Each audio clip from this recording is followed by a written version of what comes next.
You're listening to Ka-Pow, the pop culture podcast.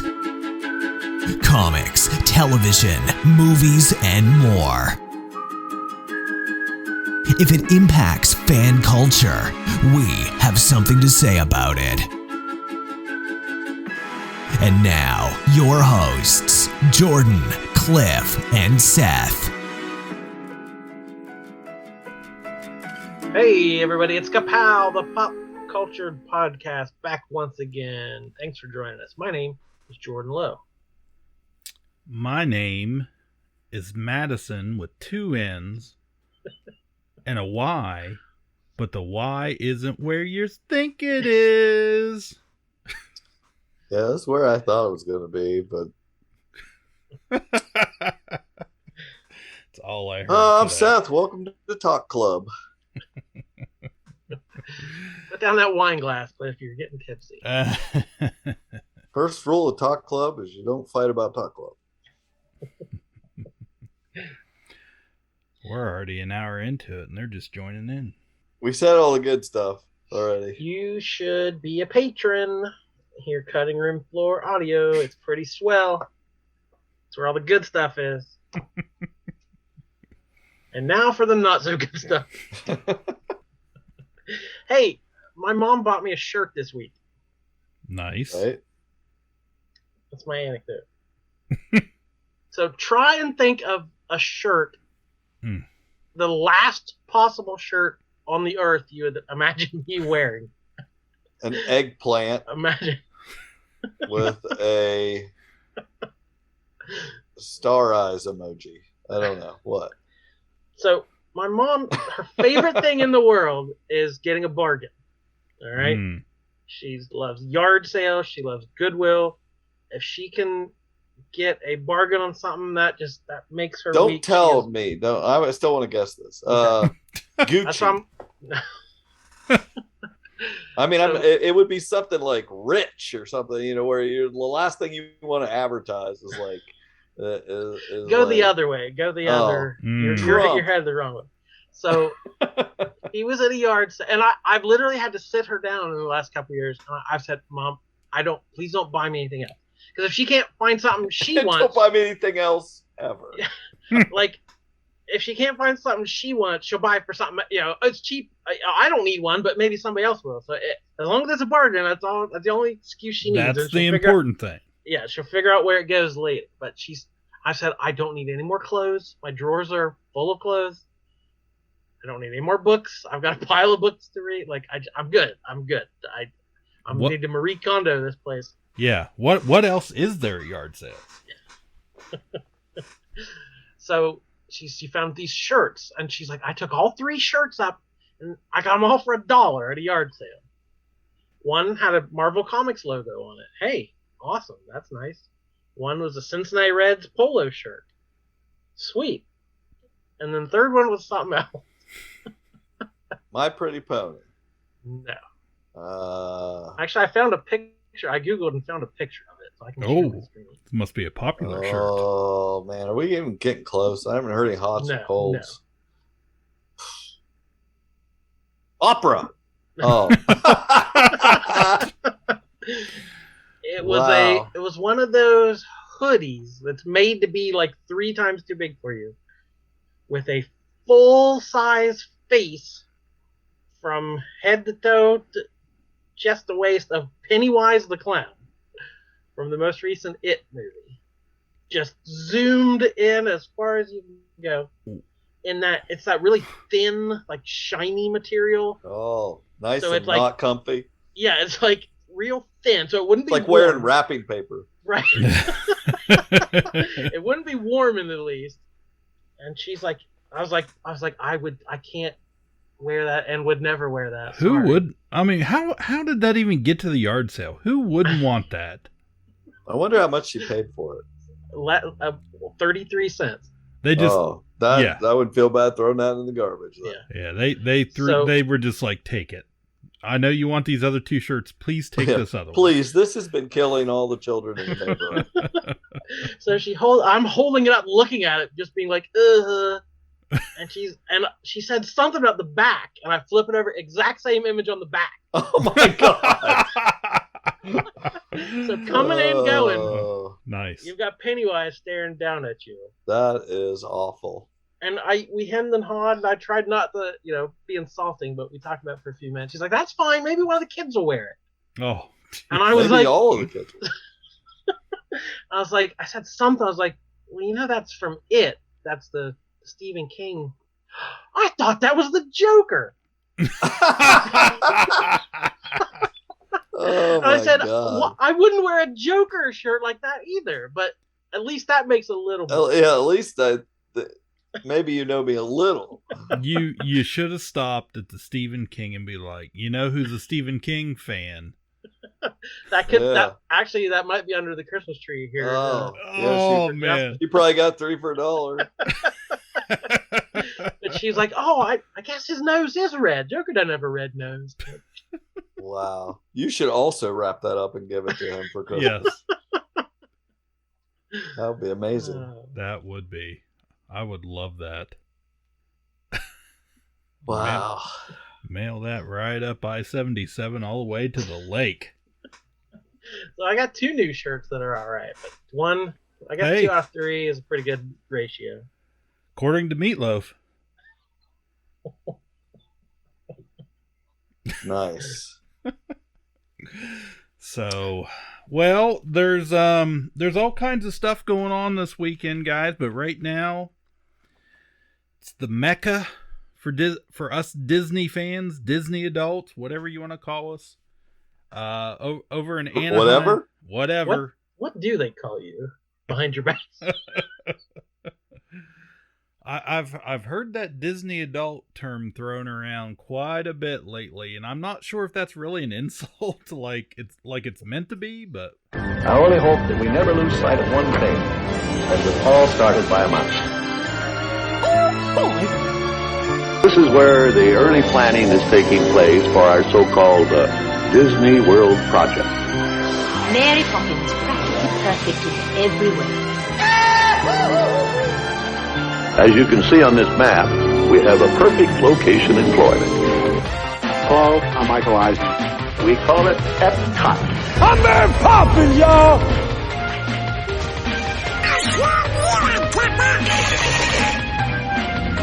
Ohana means family. Family means nobody gets left behind. We know what we hope to accomplish. And believe me, it's the most exciting and challenging assignment we've ever tackled at Walt Disney Productions. Fun imagination, huh? Anyways, Anaheim, California, D23 is happening just this weekend, and we had some announcements already last night, some in the media preview, and this morning and today, and I jotted a few down just to talk about real quick, just kind of bullet point it. But my favorite thing is Bob Chapek actually got booed on stage, so that was pretty great. They cuts the mics off and the feed and everything. They were saying Bob. That's exactly right. So Bob and a few other choice words. But yeah, first thing I saw, guys, D23 was something we knew was coming. Was announced previously and with the Epcot overhaul, but it's that Dreamer's Point statue of Walt himself is coming to Epcot, and they have the actual statue there at D23 that you can just walk up to and get your picture taken with. And sit on his lap. Yeah, it's This is the one where he's on the can? This is the Squatty Walt. Yep, Squatty Walt. Looks like he's It's where I do my best dreaming. Yeah, he looks like he's indisposed. But the likeness. That is so. How did it go? How did it make it through everybody? No one said, "Hey, wait a minute, that angle's off." Well, I tell you, in the concept art, it looks great. I mean, like, it's close to being great. Yeah, it's just it's off. I think when it actually come to making the thing and putting it into a convention center in a different setting, everybody kind of went, "Oh, yeah."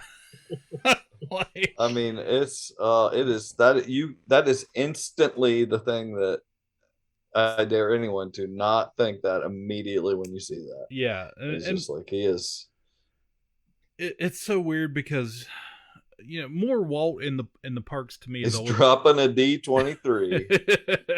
It's always a good idea, and I loved when they announced this, and always gonna they're gonna put it right behind this new area, right behind Spaceship Earth and Epcot. So Walt was this something you were talking about years ago? Yeah. And I mean, the statue looks like I said, it looks like the concept art, except in person, it just that's what you see. Like, why is Walt on the can? They should really put that in your favorite bathroom. I was just gonna say that's where right, that would be amazing. On the you back, go in there to that bathroom, open up one of the stalls, and there he sits.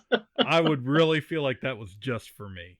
Yeah, like he's in there on the payphone, right?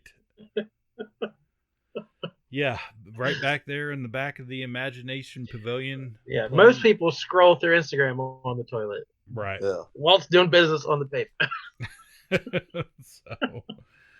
So we the real statue, it's done, it's there. We just have to put it in Epcot apparently, but have to, huh? Yeah, well, I mean, we've spent the money.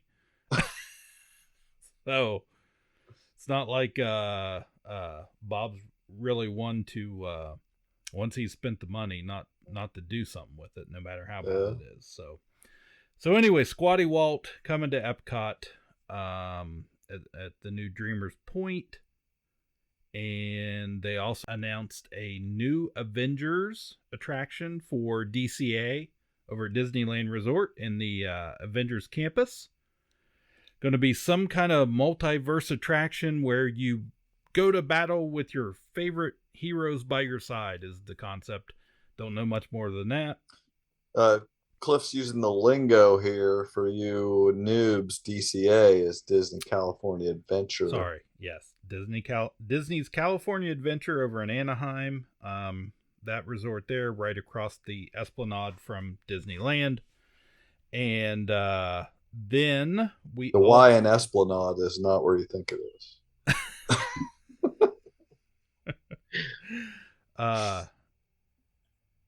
So in case you don't know, Disney's California Resort was built on the site of the original Disneyland parking lot, because that was the only property they had right there. So they also built, now when you park in a big parking garage there on property. And the parks they sit, facing each other basically in that area in between. That's the Esplanade. So that was a good explanation. Thank you. The Splash Mountain remodel, we got a new model unveiled of the concept. Before, we just had concept art. It's going to be called Tiana's Bayou Adventure. So reworking, getting rid of the unfortunate racism. Oh, yes, all that stuff is going to go Mr. away. Toad's Wild Ride. No, this is where Splash Mountain was or is, and the Song of the South theming is going to go away, and they're going to make it all Tiana, Princess and the Frog themed. Pulling out the briars, going to change some of the trees, and there's a new water tower. And doesn't Ron DeSantis have a law against changing history like that? I'm sure he will. And we don't know much about the inside part of the attraction quite yet, except I think they said it's going to have they are going to do animatronics, not screens, just like it is today. And they are going to introduce, I think, 16 characters from the film into the ride. So pretty excited about that. That was my favorite ride for a long time. and certainly one we've ridden many times over the years. Always a family favorite. And then there's some movie news out there. The Haunted Mansion movie that's coming out. They introduced Jamie Lee Curtis today. She came out in a Doom buggy, which is the omnimover ride vehicle for the Haunted Mansion. It's called a Doom buggy. She's going to play Madame Leota. They also announced Winona Ryder and Dan Levy are going to be part of the cast on that movie. A new Mufasa, the Lion King live action. Apparently it's going to be a sequel to that Lion King adaptation they did a couple years or so ago with the computer generated animation. So another sequel, Inside Out 2, was announced. So that I'm pretty excited about that. Inside Out is so it's still a very popular Pixar movie, all about emotions, and this one's going to apparently feature a story about Riley as a teenager. So I'm sure everybody will be back for that. Peter and Wendy, that's a new project. Apparently, that's going to come out, I think, next year. New movie. We got a trailer for the new live-action Little Mermaid, which I watched today. It was fine. I'm not the biggest fan of these live action movies. They're kind of hit and miss. This looked very faithful to the original 1989 animated film. We also got from the parks, it's been under construction for a long time in Epcot, but the Moana Journey of Water attraction that's coming to that kind of center section of what was Future World, right behind Spaceship Earth. That is apparently going to have a 16-foot tall statue as part of the attraction of Tafiti from Moana. So we got a model of that, and kind of to scale, showing how big it's going to be compared to the average person. And it looks, the concept is it looks like she's just out of the movie, the big green plant lady that she puts the heart in. So, so that's coming. You say so. Yeah, believe me, it's there. And then we got some discounts announced because it was also Disney Plus Day just the other day, which includes you could sign up for 1 month of Disney Plus for $1.99. There was some discounts for Disney Cruise Line and some Christmas time discounts for Walt Disney World Resort that you could get up to 20% off rooms. And then I think there's a National Geographic tie-in there or discount something with that too. So what'd you buy? Where are you going to? Where am I going to?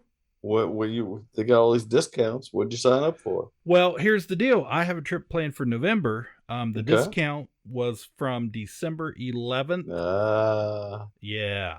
So I did go on the website and just to compare, and turns out because it's a busy Christmas season, even with the discount, looked at the same amount of stays at the resort we're staying at, and it would be about $300 more. So I'm still getting a better deal than with had I gone a month later with the discount. Then we got some news about the Disney Company's 100-year anniversary. It's going to start on January the 1st at the Dick Clark's Rockin' New Year's Eve celebration. So I'm sure that'll probably be a whole year to 18-month celebration there. How long has Dick Clark been dead? A while. And he's still rocking on New Year's Eve.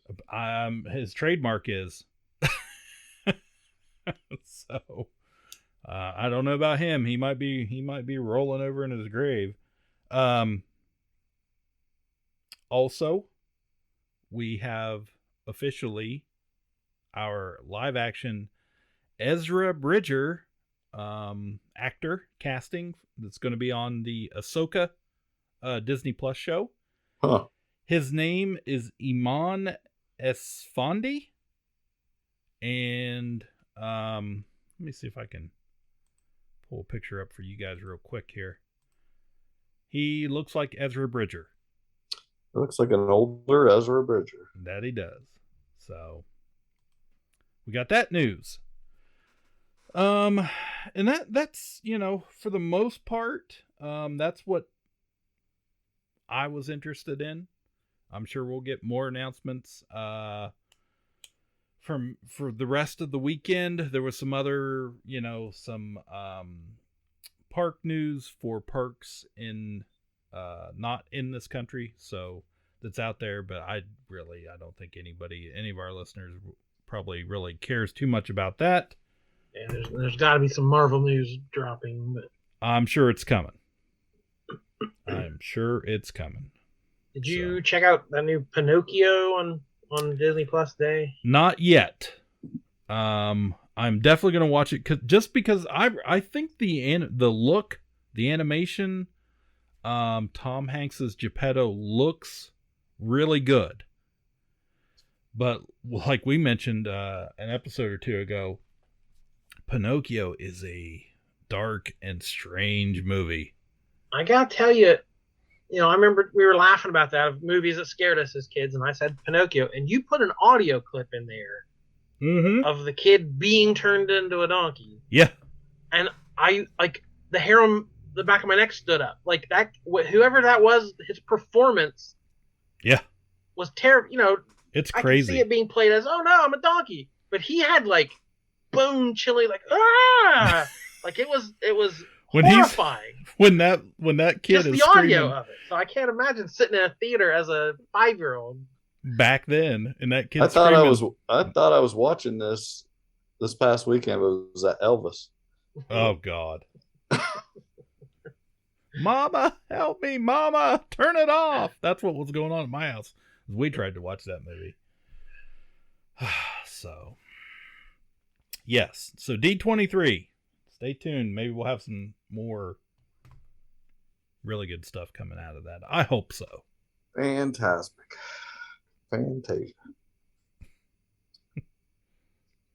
Fantasmic's coming back. It's been it's been like 2.5 years now. Waiting on it. Waiting on this new version. When I get there, it better be open.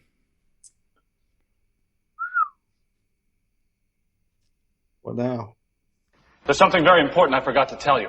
What? Don't cross the streams. Islands in the stream, that is what we are. Cross the streams.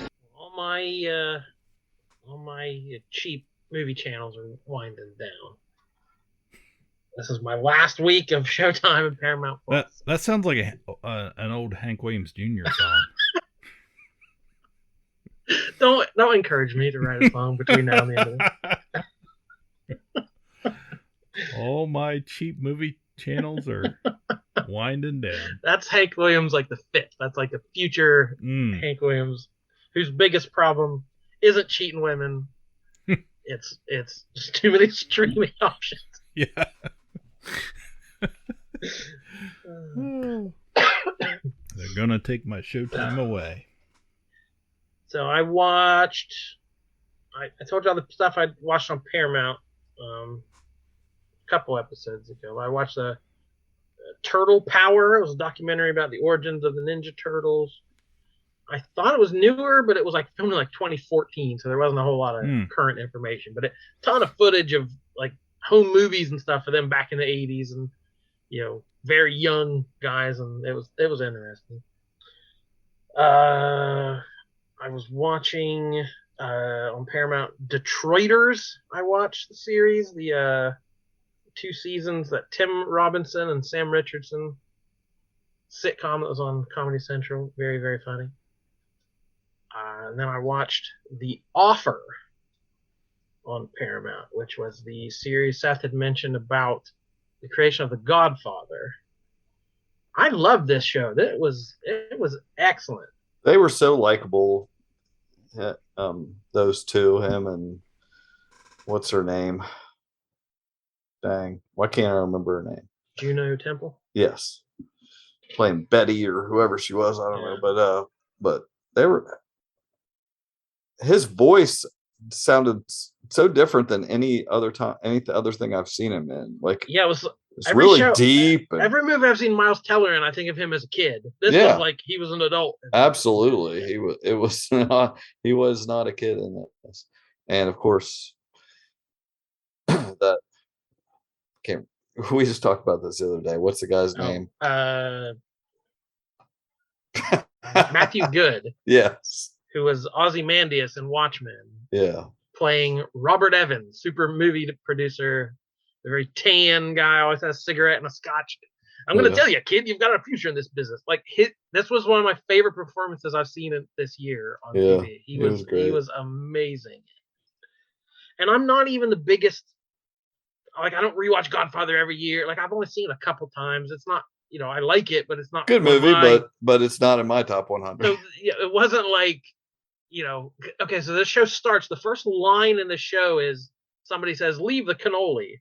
I'm like, oh no, that's what this show's going to be. A bunch of winks and references. And very quickly it was, there's a lot of that in there. There's shots they compose that look like scenes and they edit some stuff cleverly. But yeah, even if you're not a huge Godfather fan, this show is still fascinating about all the problems and, how movies were changing in the 70s. And it was a good, like, pep talk of, like, what the movies matter. The movies, that's, people go to the theater and look at that screen and share their dream. It was that good, like, positive spin on why movies are important. I think the guy that played Marlon Brando was good, too. He did a good impression. Yeah. It was good. It was I really enjoyed it. I caught up on it when it was caught up about halfway through, and then look forward to it every week. I like that show. So that was everything I watched from Paramount. Showtime, I watched more movies over there. They have like all the A24 movies. Showtime has a pretty good movie selection, but on the TV side of things, I went back and caught up the season I missed of Desus and Mero, which was like the late night talk show they did, which I love. And I just heard they're not doing anymore. They're going up. They're going their separate ways to work on separate projects. So I'm they got different priorities now. They're gonna one's gonna I don't know. But I was thinking that show is very, very funny. Oh, I was thinking they've been around for a long time. They weren't doing a Showtime show. They were doing but they were doing their show forever. And they're very funny. Yeah. They broke on social media real big on Twitter and stuff, and then YouTube, and they had a show on Vice Network, and then finally on Showtime. But I thought I would never go back and watch Stephen Colbert or Conan, even of like, I watched a show from a year ago where they're talking about the news. You missed it. Forget it. But I was still laughing at these jokes, about pop culture from 9-10 months ago. So that's how funny these guys are. I love them. I watched We Need to Talk About Cosby, the docuseries. That was really good. Yeah. That was good. Again, not the easiest subject matter, but I think you mentioned this when you talked about Seth, of like, it wasn't all negative. It was like they talked about all the stuff he did, all the ground he broke, the opportunities he gave other actors, and like the charities he did. Like that's why this is so complicated, is because he was such a positive force, all the while being a horrible negative force behind the scenes. Right. It's crazy. And then last thing I watched on Showtime, Yellowjackets, the horror drama survival story about girls soccer team in the 90s crashed in the mountains and were stuck in the woods alone for like 19 months. So you get teenage versions of the story, and then you also get the adult version of them in modern day. Christina Ricci, Melanie Linsky, is that her name? Yeah. Juliette Lewis. I love this show too. I love that. I can't It's cancel great. these channels. These were I love great. that show. If you went to high school in the 90s, you need to watch the show. Yes. Every song in it, I was like, yeah, that song, yeah. It's good. I can't wait for season 2. But just good, creepy survival horror, but then also like the mystery of who got off, that lost island, like who got off the island, who's still around, what did they do to survive? Like they just fill in the pieces a little bit at a time, and I'm into it big time. Yeah. Don't forget you watch Beavis and Butt-Head. No, yeah, that's still That on Paramount. That I messaged you guys. It was the best episode of the season or best show. I was trying to think what happened on those, but it was the one where they went to the mall and the guy had a kiosk showing virtual reality, and so they're like, "Let's go try it out." This guy's playing a video game. It's like you're in it or whatever. They walk up, and of course, it's just like it's always the same formula. Just like when they went to the escape room and they went in the bathroom instead of the escape room and they tried to escape the bathroom. This is they pick up sunglasses off the sunglass tree and they're like, "Oh my gosh, everything looks so real. Let's go over here and punch this guy in the balls and see what happens." And the best thing is them trying to. They're like, "We need to start over or whatever." Well, you got to die to do that. It shows Beavis out into traffic. It's so good. So good. I was that show that ended on like we need to go kill some doctors. Like that show got in trouble for like killing frogs in the 90s. Yeah. Like talking about them trying to kill other human beings. Oh, I loved when in the little bit in between where they were watching something. I can't remember, but it had firemen on it, and Beavis like, "Oh, yeah, fire hose. Guess what comes out of it, Butthead? Guess what comes out of fire hose? Everyone knows what comes out of a fire hose. Not what you think it is. Not what you think it is. They should call them watermen. Never meet your heroes." Oh, so hilarious. I laughed my ass off. I mean, it's as good as it ever was. Oh, so good. Beavis. I heard they canceled Paper Girls. Yeah, I heard after that one too. season. Yeah. They were shopping it around, see if anyone wants to pick it up because Prime doesn't want it. Which I never actually watched it. Oh, it's your fault. So I blame me. Brian K. Vaughan's got a bad track record. I don't get spending all this money on this stuff to just give it no shot. I agree. Now I'm worried that I bought way too many of the comics, anticipating the rush of people watching the show. Yeah.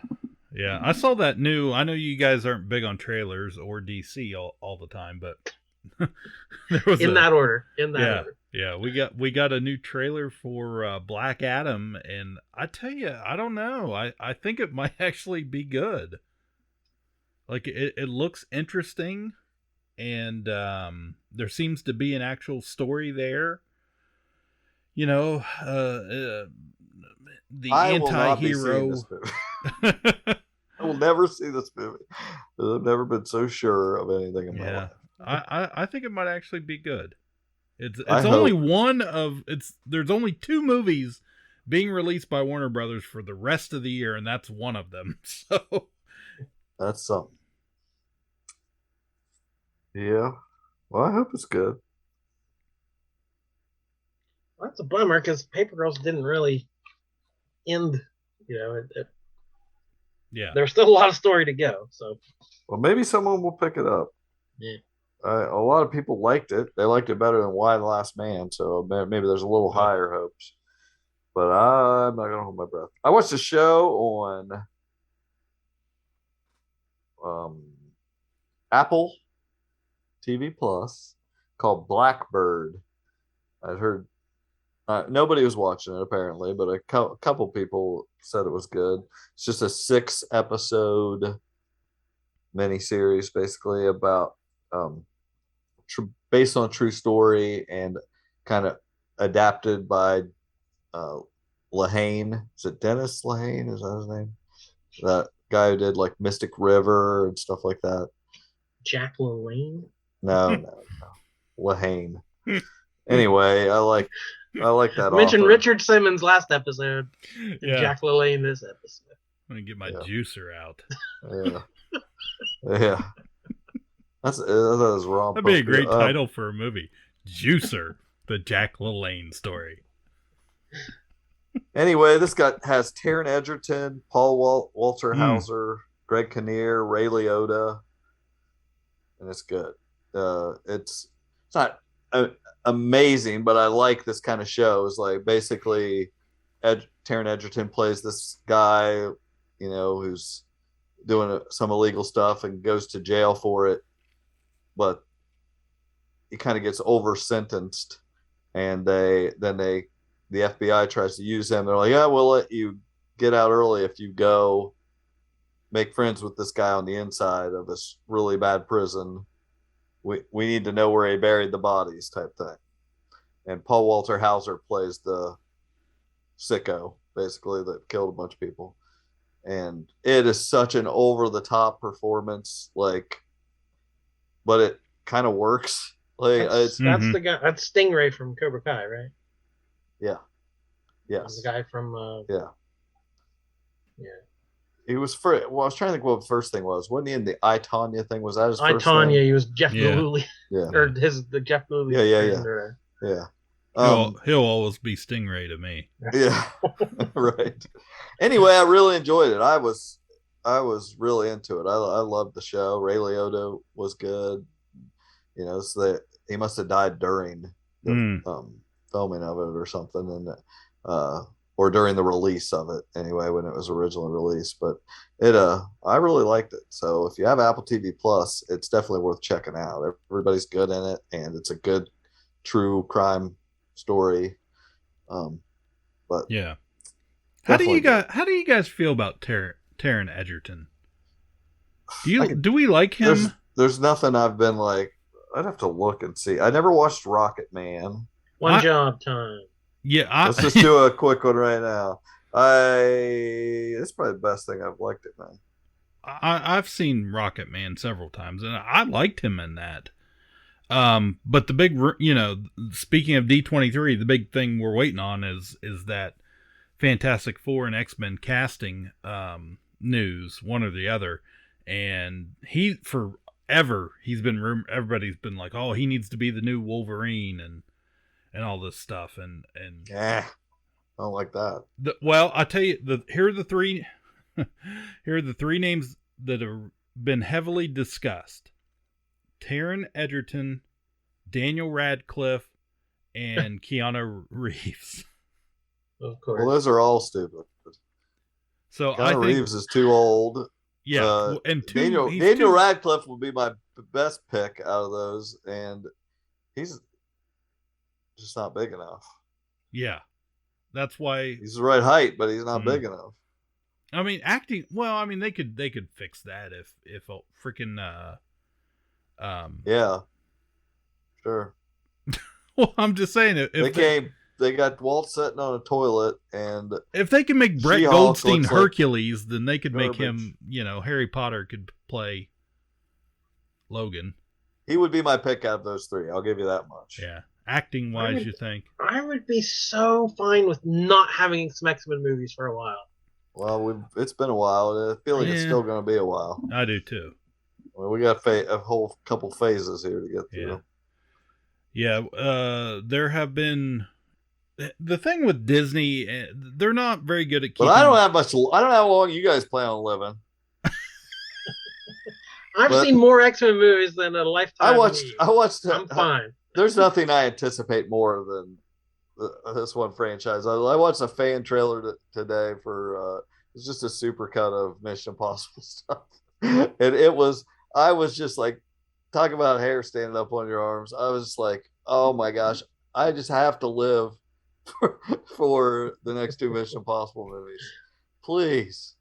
That's all I care about. You and Tom Cruise both have to make it. Oh. Yep. I like the other day. Did you see the trailer? I'm sure it was all over the place. where he was standing out on the biplane or whatever.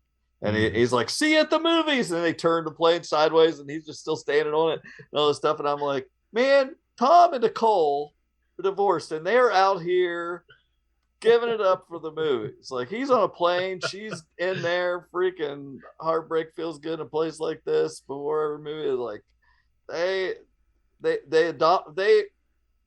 kept movies. They have joint custody of the movies. It's not your fault, movies. We've just grown apart. Right. Mom and dad still love you. And anyway, I just wondered because there's. Go ahead. Yeah, go on. Well, I was just going to say. I have no answer. I don't have like a. No, I was just going to say I keep seeing the same thing over and over and over again. What D23 announcements? They're upcoming, and I'm like, and half the time, I would say more than half the time, they end up being pretty correct. Like, Disney doesn't always keep the best secrets, especially with these things, and as we get closer and closer, more things tend to leak out. Things like Jason Segel. Right. Things like Jason Segel being the thing. Yeah, I've also now I saw today it was like, oh, they're going to announce John Krasinski is going to be the permanent Reed Richards, and I don't believe that. Seth Rogen's going to play Ben Grimm, and I was just like, that's even worse. Like, I'd rather have Jason Segel. I will say with all of these, I'm willing to be proven wrong. They've done it before. I was sitting there trying to think. I could think of an example, but I've heard castings before that I definitely poo-pooed, and then the person really brought it, and I was impressed. So they could pull it off, maybe. Yeah, the whole cast of Freaks and Geeks be on the Fantastic Four. Right. Linda Cardellini is the Invisible Woman. No, she's Mockingbird. James Franco as Wyatt Wingfoot.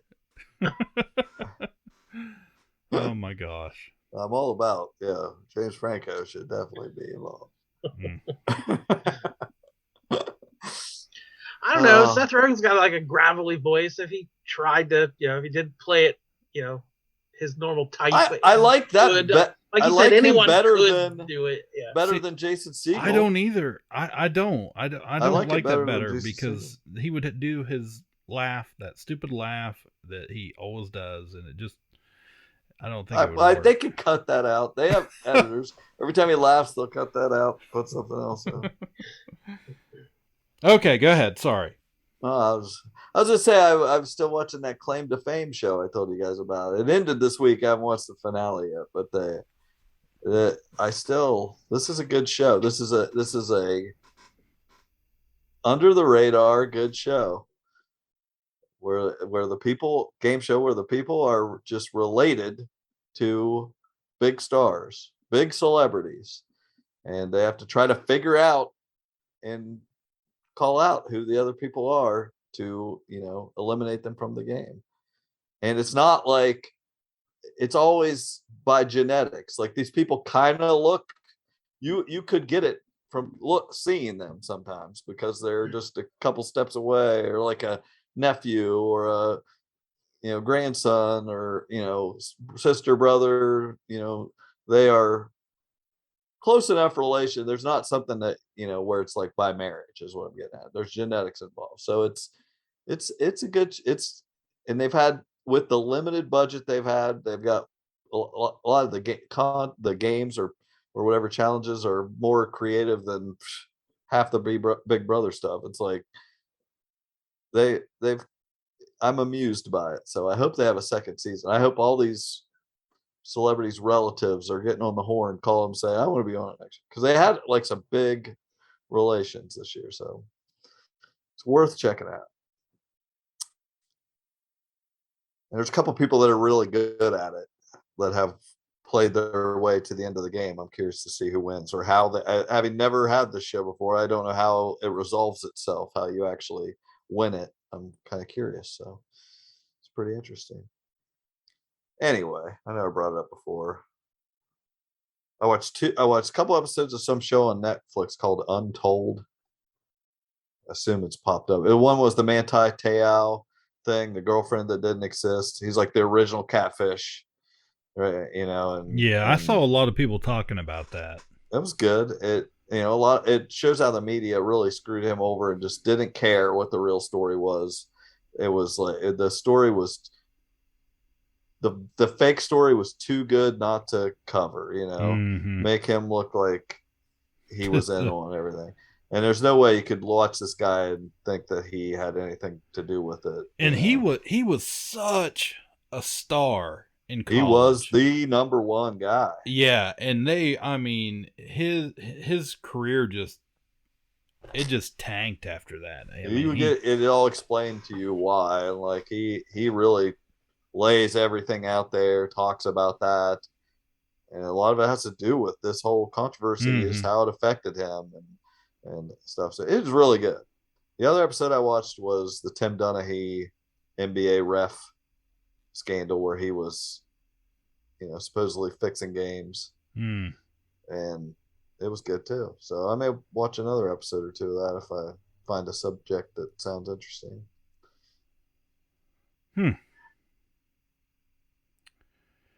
Yeah, I haven't watched a whole lot. I did mostly get caught up to this point on we talked about Welcome to Wrexham, and I really like it, but it always leaves me wanting a longer episode. I feel like that's my thing. That's my only complaint about it is because I've watched a lot of shows like this. It's thin. I think they need to focus on the team way more. I totally agree. They're focused way too much on these two stars that only have everything we see of those guys is everything they're doing. Yeah. We're seeing the couple phone calls they have. And what I really want to see is the changes to the team, what's happening with all them. I want to, get to know, we have not gotten to know the team. And that is how you invest people into this. Well, I think that's partly because when they came in, they kind of got rid of most of the team. Yeah, but we needed to, and we saw some of that, but we needed to see more. These could be hour episodes where the other half hour is how it works, who plays what positions, get to know these guys even more, live with them more. The managers, we have these admin. Two stars. Yeah, we have these guys that they're really focused on the ownership, but it doesn't give you that feel good. It gives you they're blowing a bunch of money. Pretty much. That's my. Are you worried about them losing on their investment? Like I'm not invested exactly in their investment. I like the people. I like seeing the townspeople who are so invested. Well, this most recent one did a whole thing of like a guy battling cancer and like his bucket list is for the team to be winners again, and like that kind of like that's what I want. So emotionally manipulative. I want that exactly. Yeah. So I do like it though. Like even what we're getting is good, but it could be a little more. Yeah. But it was I don't know if you guys have watched the most recent one. They talk about the previous owner, who it just infuriated me. It was like. This guy bought the team back at the lowest point. Basically, like, this is really valuable property. It doesn't need a football team on it. We could flatten the stadium and my investment would be tenfold. And, like, there were protests. The whole city, like, came down on this guy. And it's like, how is that? But that's where it talked about the team, like, when you saw at the very beginning, Rob and Ryan had to be approved by it's why owned by the people. That's why, because the people basically saved the team from this creep investor dude. But like that's the point of it, isn't it? Like sports teams are owned by the people, even if not monetarily. Like how in the world could you buy one of the oldest teams in existence and destroy them to make a buck?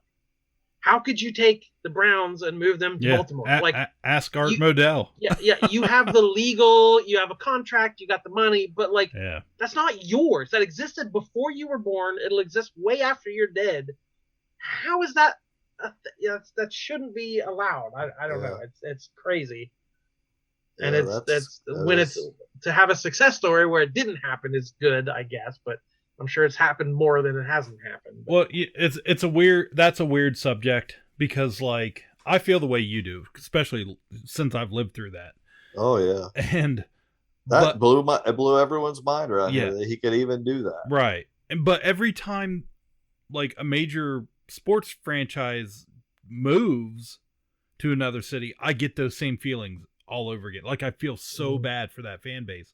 But then you look, historically, if you look at franchises and their histories, like it used to happen all the time, and way more frequently. We had teams moving all from city to city to city, and nobody, especially in the beginnings of these major, sports leagues, and it's like until they kind of, they would go from here to here to here until they did kind of have success and got more established, and then they were in that city for like 70 years after that. But originally, yeah, a lot of these places did move around, and I'm just like, I guess, being just a different world and not having that fan base established so much most of the time. But yeah, every time a team moves, I hate it.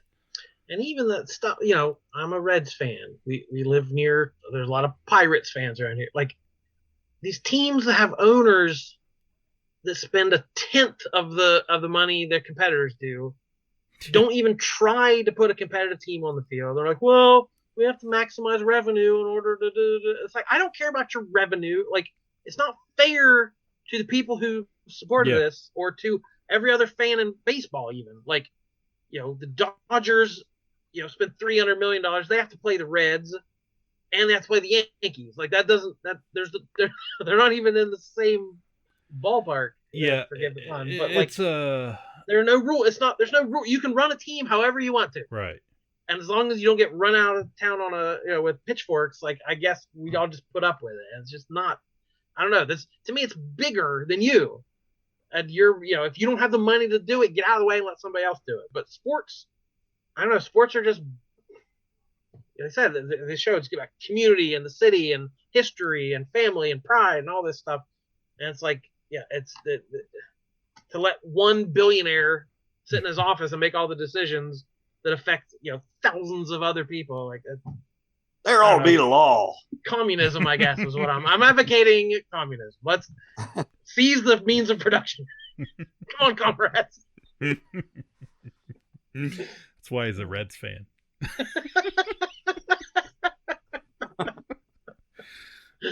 I don't even know what I'm trying to say, but it just sucks. Sports are infuriating. True. Wow. Yeah. So yeah. And the twerk heard round the world. I've been watching a lot of the Disney shows I'll watch at 3 a.m. Oh, really? You're that guy. Wow. Just because you're up.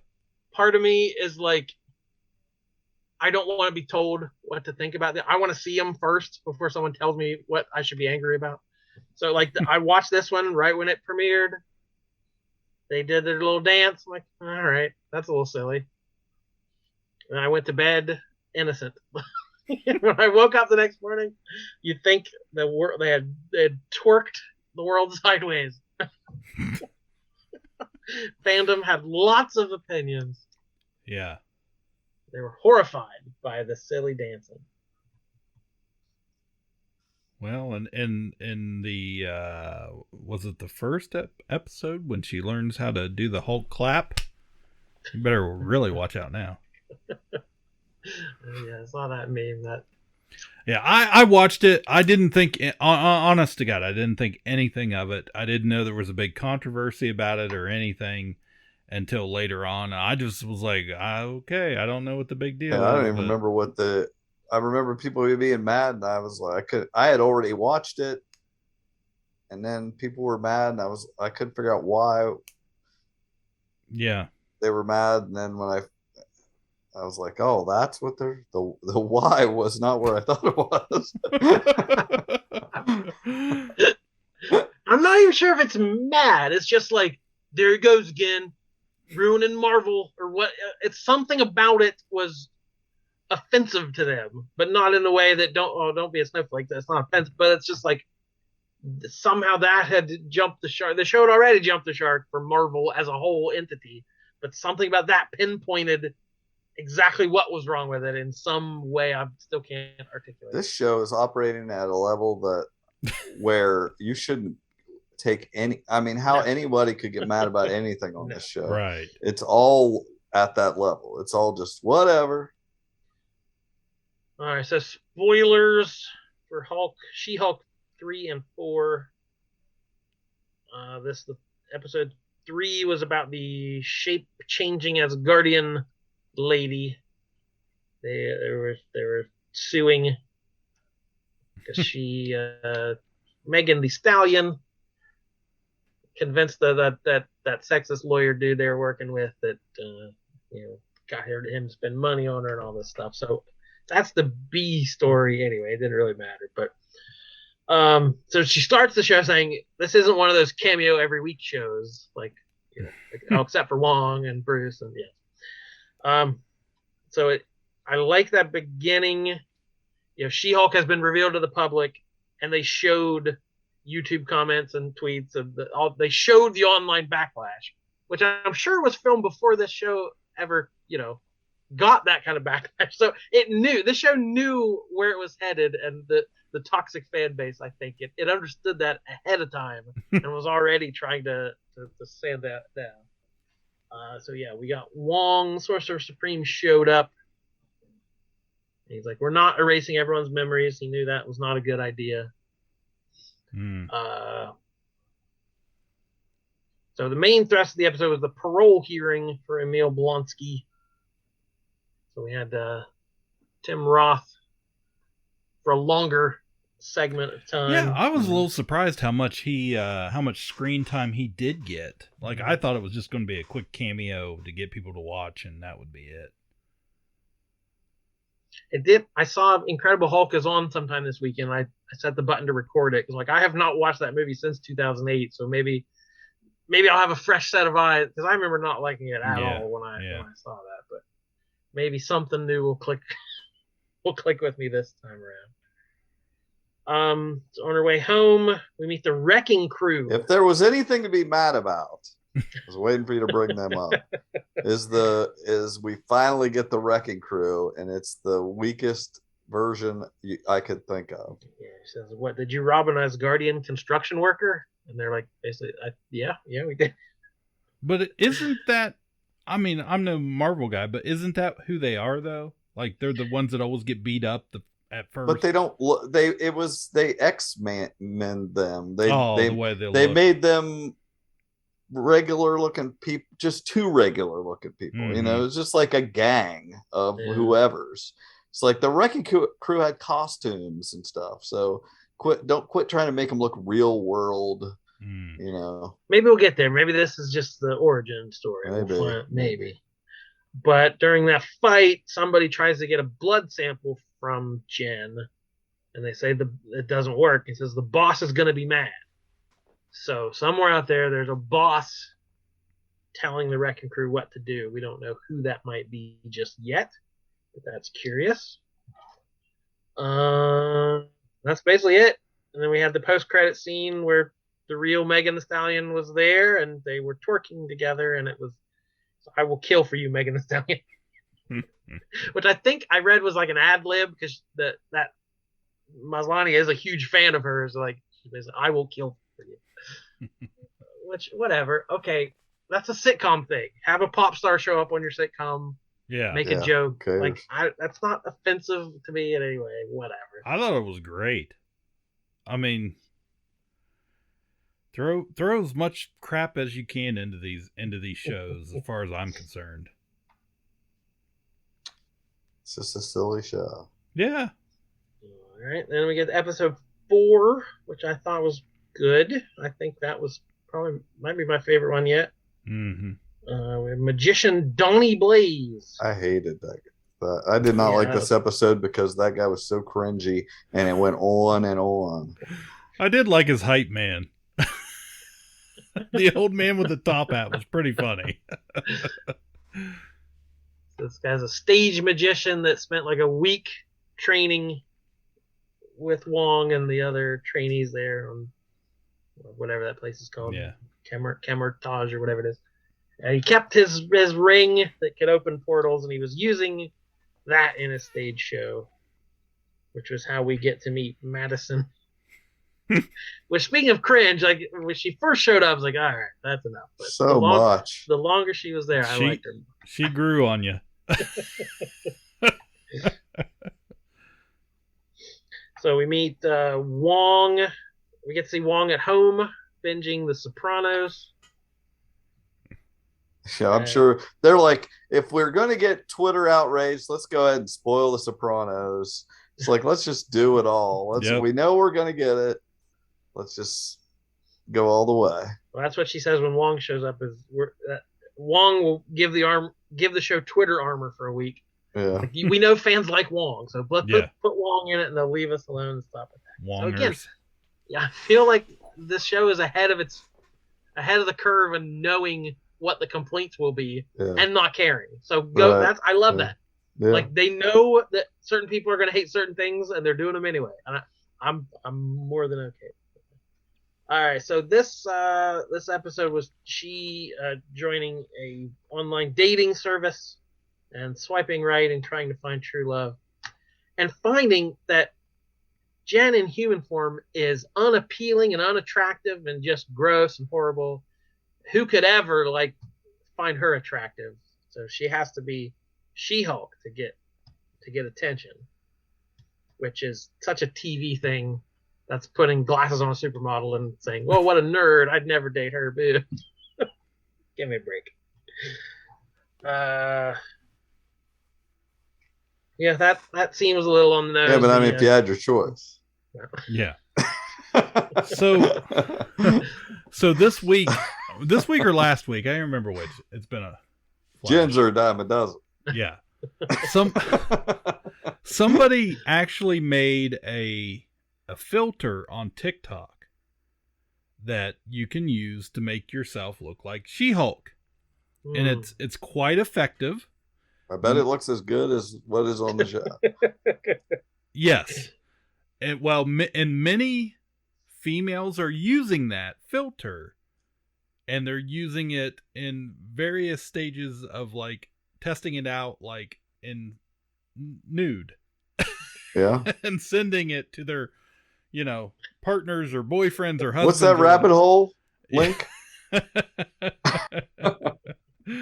And it's become quite the popular thing in the last few days of this on social media. I knew this show was bad news. It's bad influence on people.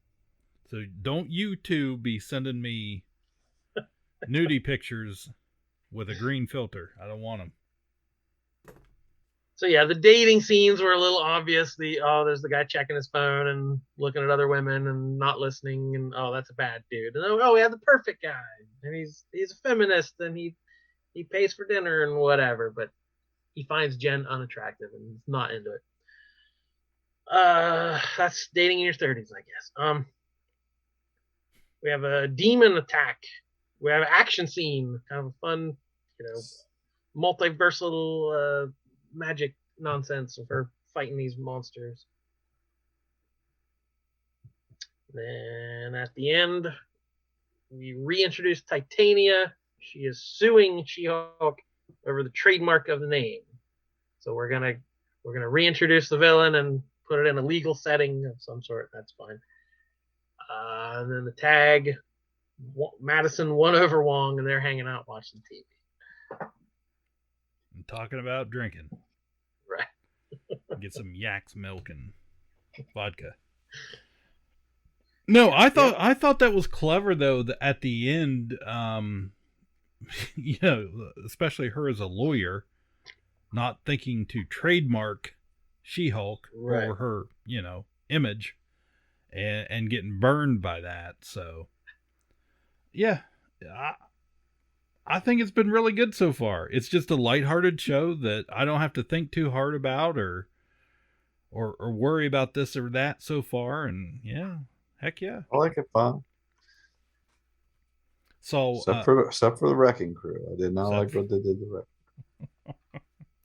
Yeah, I'd seen some criticism about that. But all the criticism I was reading was simply not so much about their look as much as like, oh, they should be tougher than that. You know, they're the wrecking crew. And then I saw some, you know, like I said, some arguments about, like, they kind of get beat up a lot. So they do, but they should have been formidable. Tougher. Yeah, they fight Thor. They don't just they like fight more than one person a lot. Well, I had a customer today give me a theory that I love that will make everyone madder than anything that's happened on this show so far combined. Oh, if it pays off. So I don't know if I want to say it because it's so good. I it's like so it. good. If it's real, I'll feel like bad for spoiling it. Do it. This is it's just us nerdy, but you know, they've been teasing Daredevil, right? Yep. We know that. Yeah. So he thinks Cliff, it's going to be. Cliff spoiled us already. He don't give he's a like, shit. He's like, I don't think it's Daredevil. He's like, I think it's D-Man. Knockoff Daredevil. I hope. I was like, that would that be is amazing. Genius. I would love it. If you know, you see the Daredevil costume show up, and everyone's like, "Yeah!" Like they cheered in Spider-Man. This is D-Man, and he turns around as D-Man. Oh my god! Fans will flip their lids, and I would love it. That would be amazing. This is like he would be like, you know, I need a lawyer. Dustin Dumpy, isn't that his name? If I'm right, I'm proud of myself. But the trailer show, like he's in like the yellow Daredevil suit, like. So this is like the knockoff, you know, use the knockoff suit as like a very Z-list hero. You can see him needing a lawyer or something, and like, that would fall into the theming of the show, though. Yes.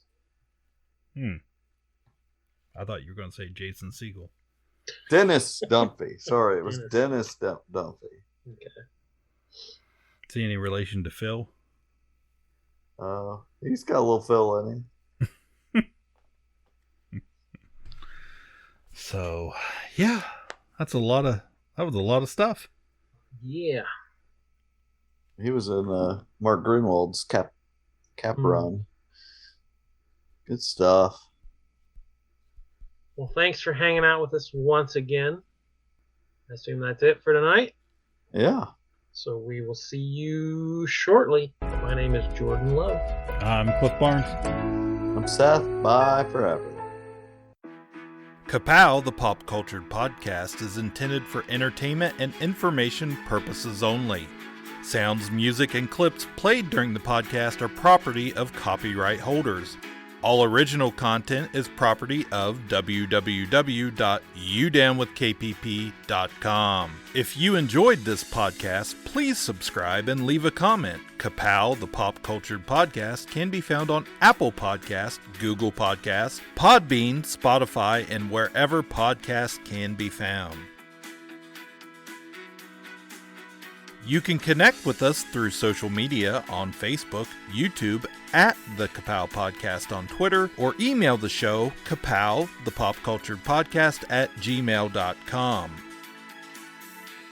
If you really want to go the extra mile, join our Patreon at patreon.com/udownwithkpp for special content and access to Patreon-only benefits.